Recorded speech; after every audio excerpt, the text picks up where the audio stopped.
সামান্য কিছু জিনিস দিয়ে বাসায় যদি এত সুন্দর টেবিল ল্যাম্প বানিয়ে ফেলা যায় তাহলে আর দোকানে গিয়ে কেনার কি দরকার? আসসালামু আলাইকুম। কেমন আছেন সবাই? আপনাদের সাথে আজকে শেয়ার করব কিছু সহজ টেবিল ল্যাম্পের টিউটোরিয়াল। তো আমি ১ম এ যেটা বানিয়েছি সেটার জন্য লাগবে এরকম একটি মোজোর বোতল। আর এখানে আমি ট্যাপ শেষ হওয়ার পরে যে সার্কেলটা থাকে সেটার উপরে সাদা অ্যাক্রিলিক কালার দিয়ে কালার করে নিয়েছি।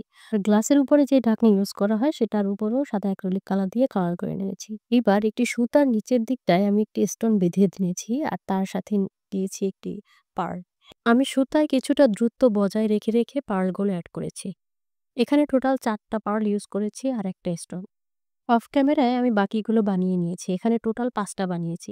এবার মোচড় উপরের কাগজটা কেটে ফেলে দিব। বোতলের গায়ে গ্লু গান দিয়ে একটা সুতা সেট করে দিব। পুরোটা দেওয়া হয়ে গেলে এই যে লাইটগুলো দেখতে পাচ্ছেন এটা সম্পূর্ণ বোতলে পেঁচিয়ে নেব আস্তে।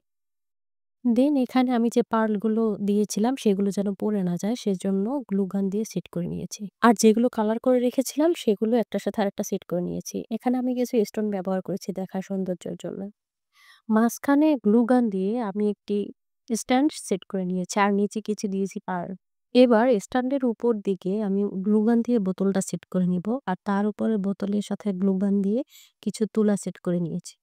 তৈরি হয়ে গেল আমার ক্লাউড ল্যাম্প। কেমন লাগলো আপনাদের কাছে? কমেন্ট করে অবশ্যই জানাবেন।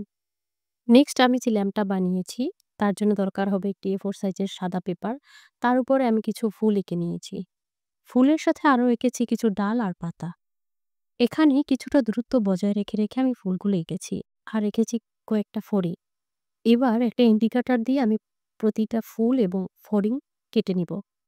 পুরোটা কাটা হয়ে গেলে আমি পিছনের অংশে কিছুটা গ্লু লাগিয়ে আমি আরো একটি A4 সাইজের সাদা পেপার সেট করে দিব। এটা লাগানোর সময় একটু কেয়ারফুলি লাগাতে হবে যাতে ভালোভাবে বসে যায়। এরপর আমি নিয়েছি ২ টি কার্ডবোর্ড। এগুলোকে আমি গোল শেপ করে কেটে নিয়েছি। একটার মাঝামাঝি কেটে আমি একটি তার সেট করে নিয়েছি। যেন আমি এটার মধ্যে লাইটটা লাগাতে পারি। আরেকটা কার্ডবোর্ডের চারপাশে গ্লু লাগিয়ে আমি যে পেপারটা করে রেখেছি সেটাকে চারপাশে ঘুরিয়ে আস্তে সেট করে নিব। এটা লাগানোর সময় একটু ঝামেলা মনে হতে পারে কিন্তু আস্তে ধীরে করলে এটা ভালোভাবে সেট হয়ে যাবে। কার্ডবোর্ডের সাথে লাগানোর পরে আমি উপরের দিকটা গ্লু গান দিয়ে আস্তে করে সেট করে নিয়েছি। এইবার তারের সাথে লাইটটা লাগিয়ে আমি কাগজের ভিতরে ঘিয়ে দিব। তৈরি হয়ে গেল আমার এই সুন্দর ল্যাম্পটি। নেক্সট আমি যে ল্যাম্পটা বানিয়েছি তার জন্য আমার দরকার পড়বে এরকম একটি কার্ডবোর্ড। আপনাদের কাছে যদি রাউন্ড শেপ করার মতো কিছু না থাকে আমার মতো প্লেট ব্যবহার করতে পারেন। আমি কার্ডবোর্ড দিয়ে ২ টি সার্কেল করে নিয়েছি। আর এরকম সাইজের ৪ টি কার্ডবোর্ড কেটে নিয়েছি। এর ২ পাশে গ্লু লাগিয়ে আমি সার্কেল ২ টা এড করে নিব। আর এরকম একটি ফ্রেম বানিয়ে নিব। এরপর আমার লাগবে শপিং ব্যাগ। শপিং ব্যাগের ২ পাশটা কেটে নিয়ে আমি এরকম করে ভাঁজ করে নিব। আমি এই পুরোটা শপিং ব্যাগ ভাঁজ করে নিব। আর এটা জোড়া লাগাবো গ্লু গান দিয়ে। ২ সাইডেই গ্লু গান দিয়ে জোড়া লাগিয়ে নিই। এবার আমি যে ফ্রেমটা তৈরি করে রেখেছিলাম সেটার চারপাশে গ্লু গান দিয়ে আমি শপিং ব্যাগটা লাগিয়ে দিব। তো চেপে লাগাতে হবে যেন উঠে না আসে। এরপর যে বাড়তি অংশ ছিল সেটা গ্লু গান দিয়ে আস্তে সেট করে নিব।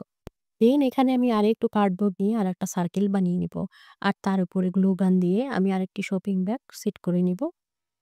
চারপাশ থেকে বাড়তি অংশটা কেটে অপর পাশে আমি আস্তে করে গুছিয়ে নিব যেন বাড়তি অংশটা না দেখা যায়।